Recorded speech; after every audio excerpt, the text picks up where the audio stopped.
So I just received a Linkstation 441E and three 4 terabyte Desktop NAS hard drives.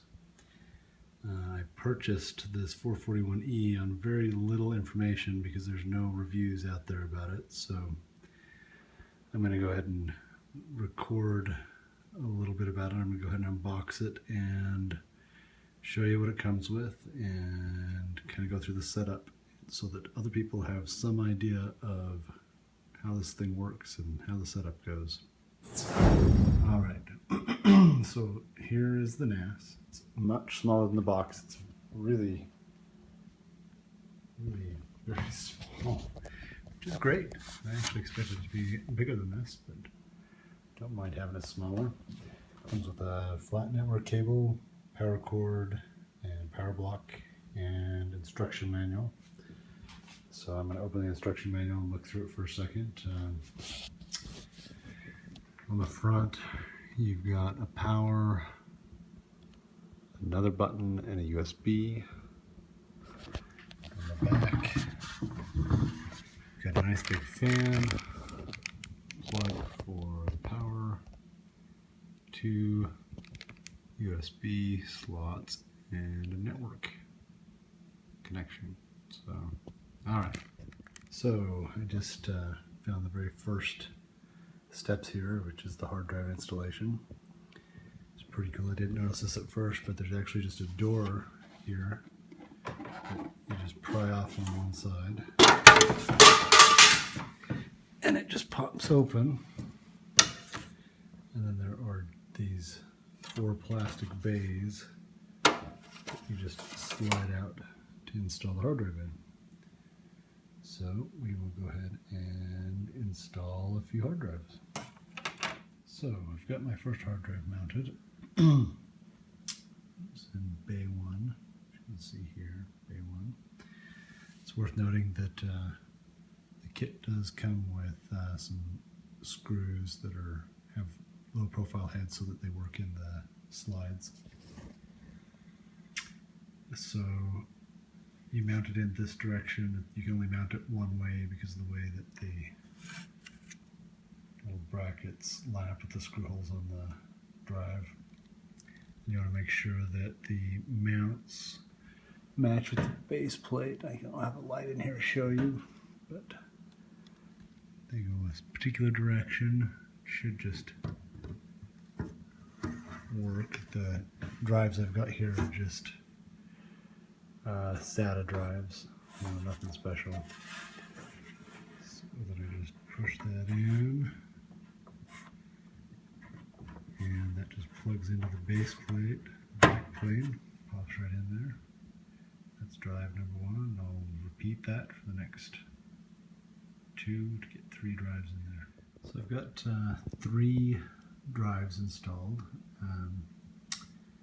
The caddies are pretty flexible plastic, which I would prefer a little sturdier metal caddy, but they do work just fine. They pop in, but they don't seem to really have a lock of any type or a screw to hold them in place. I'm a little concerned that thermal expansion will disengage the back plate at some point, but for the price, it's tough to beat. So we'll see what the next step is. Put the door back on and read some more instructions. So the next steps in the instructions indicate that it should be hooked up to the network that has internet access, and power should be connected, and then it should be turned on. So I have connected the network and then attached power. And we will try turning it on.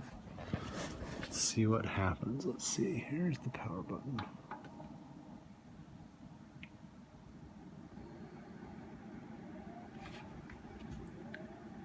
Alright, it found the 3 drives that I have installed. It's blinking madly. Let's see.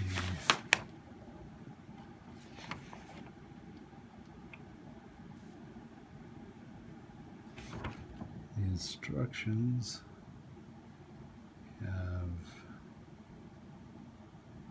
show that light is going to blink for 5 minutes.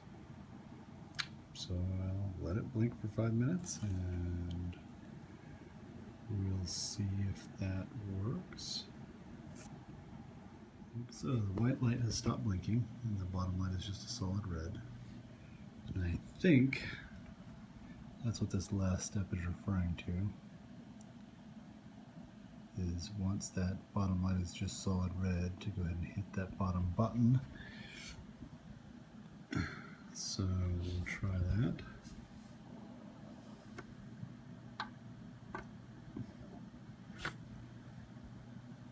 And the bottom button is flashing. The hard drive activity light goes every once in a while. What does this say? Okay, that one's going to flash for 2 minutes.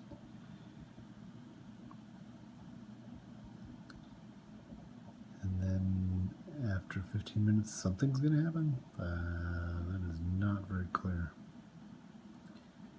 Anyway, I guess we'll see what it does, and I will get out the software to install on my Windows box. My NAS has finished the last step. I went and cooked myself some dinner, because it really did take 10 or 15 minutes. And so it's sitting here completed.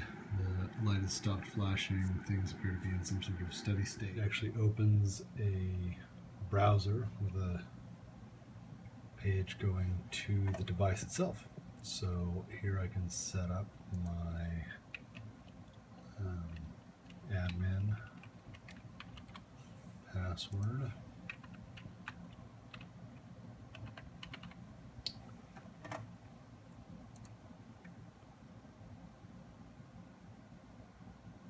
I'm assuming it would be straightforward to set up a RAID. I just want to set up a RAID 5 here.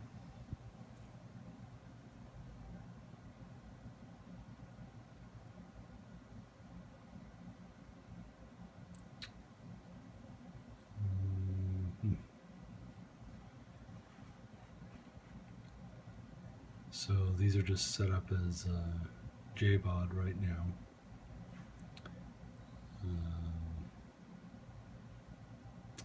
Which is not at all what I want to do.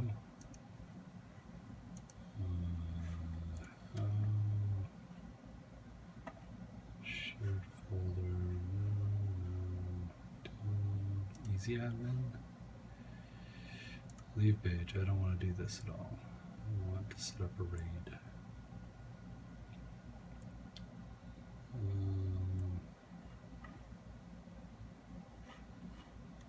So, advanced settings.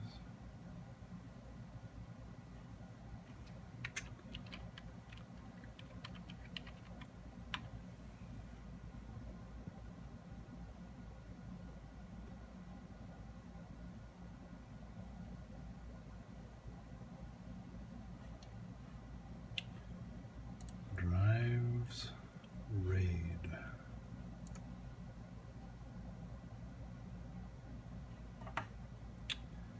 RAID 1, RAID 5,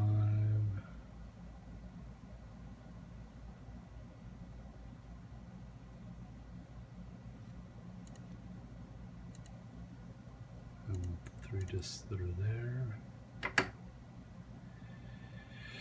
I don't know what this add disk RAID array with RMM is. Let's search. Oh, good. Yahoo. No, thank you. Really? Yahoo is now my default. That's a good sign.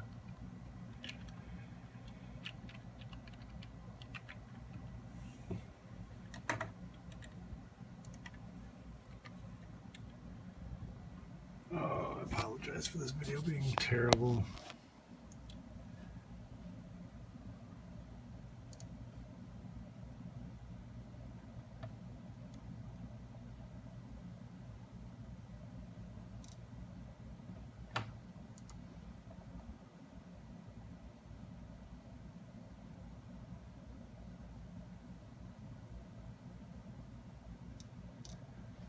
I think this is just to preserve any data that's already there, which I don't have, so I don't care.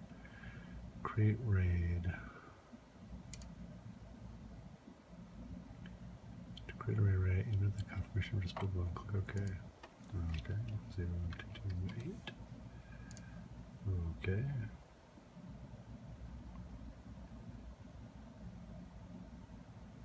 And this is creating an array.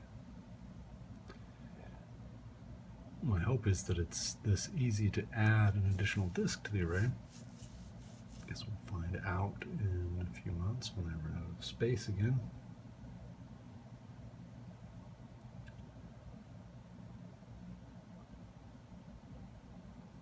Okay, and this is going to take a while. All right. So a few minutes later, job is completed. Create array. So the array should be there. Capacity is 7.4 terabytes.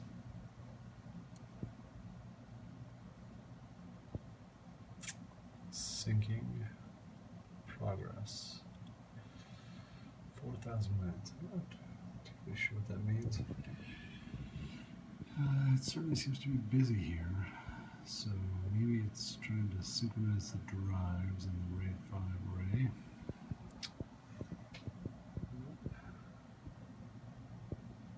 Okay. File sharing. Well, I guess I'll figure out how to share a file. It seems to be set up at this point though. RAID 5 and seems to be up and running. See if I can access this over the network and copy some of my local hard drives.